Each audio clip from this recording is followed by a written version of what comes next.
Sweet siya. Tingnan nyo naman black pen sa ilalim, di ba? So, ito na yung pinaka-final coating dito. Ito na yung pinaka-final color. Feeling ko last coating na siya. So, katin natin sa taas. Last na, di ba? Wala na tapos na ito ba? Oh. So, pinalitan na rin nila mas dark siya. Okay na na? Dili yung tabi, okay na lang. Ayan na yung color niya. Ito, dito sa wall, medyo di pa. So, dito sa kwarto. Oh, mas okay siya, no? Mas maliwanag.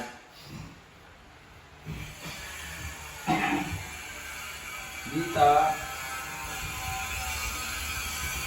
Ito na yung bahay. Ito na yung kwarto ko, guys. I'm so excited for my room. Oh, maganda siya. In fairness, mas lumuwag siya, mas refreshing yung dating niya. Sabi nila, bawal daw ang kwarto ay kama nakaharap sa salamin. Kasi masamang pamahiin daw. Pati pinto. Eh, di ba pag pumasok ka naman sa Sogo, mga lodge, puno ng salamin, pati kisame, kita talaga lahat. Nasaan na lang siguro yun, guys, sa faith mo na lang yun sa Lord kung paano ka na-guide. Kasi it has nothing to do with the salamin naman, wala naman pare. Diyan na naman yung salamin. Tsaka ito yung kama ko, so bahala sila dyan sa mga iniisip nila. Ito naman yung terrace. Saboy! Ang ingay. Dito tayo sa terrace, guys. So, doon natin si Britney. Ito yung terrace! Yeah! Ay! Kaya wait lang! Ano sa kadyon? Putol naman na. Dito naman. Ay! Oh, si Badong! Si Manidodong. Dito naman na sila sa loob ng kwarto na isa. So, nagpipintura. Ayusin mo yan, mapinturahan yan. Ano Ayan si Manidodong. Dati guys, sa amin siya tumira guys. Gusto ko sabihin na sa amin siya lumaki, pero hindi pala siya lumaki. So, ganyan na siya dati nang tumira siya sa amin. Di ba, Noy? Dito kasama nagpuyo sa una, Noy? Ayan, doon siya nagpuyo sa una sa bahay. Malit. Ano pa lang siya ng mga elementary or high school pa lang siya ng mga time na yun. Hanggang ganyan na talaga, naungusan lang namin siya yung height niya, ganun pa rin siya. Yan yung Manidodong namin dati ang palakwento sa mga pangyayari kung paano nagnakaw yung mga bulag, pipi at bingi. So yan siya. Yay! Tapos na yung ating tiles dito. So it's so sad lang, malungkot lang na natapos na lahat-lahat, hindi naman kami nakatambay dito.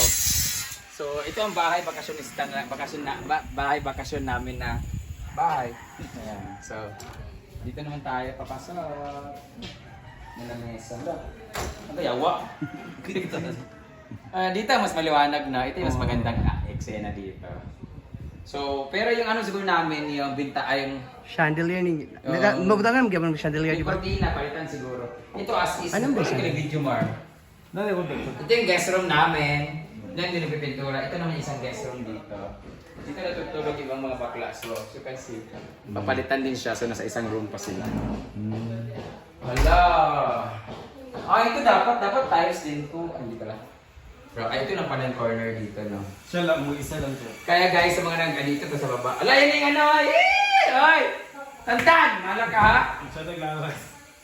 Naka 1 million pa naman yung views natin. Ito yung color.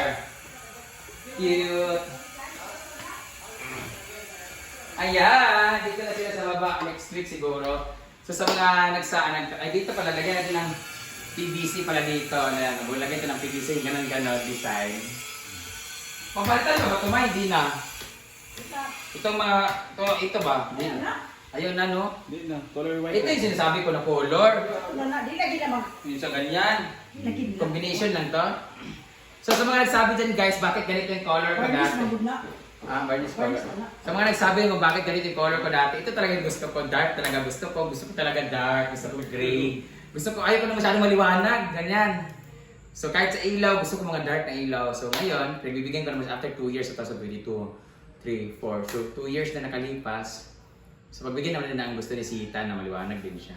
So liwanag na yung kanyang buhay. Ayan. Ito na tayo.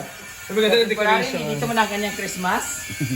Sa labas ay Christmas muna. Ito oh. And next naman na gastos ay kabimbo naman kasi tapos ay kalidad na pintura. Parang pwede, parang ito yung color, mas light, hindi pa na. Pero kapag kulayan, may bimbo si color. Pink daw. Lulo yan. Maroon daw gusto ni Bimbo. Ah, Boss. Maroon daw gusto ni Bimbo. So, yun. Next na, pag nabayaran natin yung utang. Kumuha pa kayo din sa hardware? So, yun lang guys, ang ating update dito sa bahay. So, abangan na lang natin kung anong mangyayari. Thank you so much for watching guys. Bye-bye.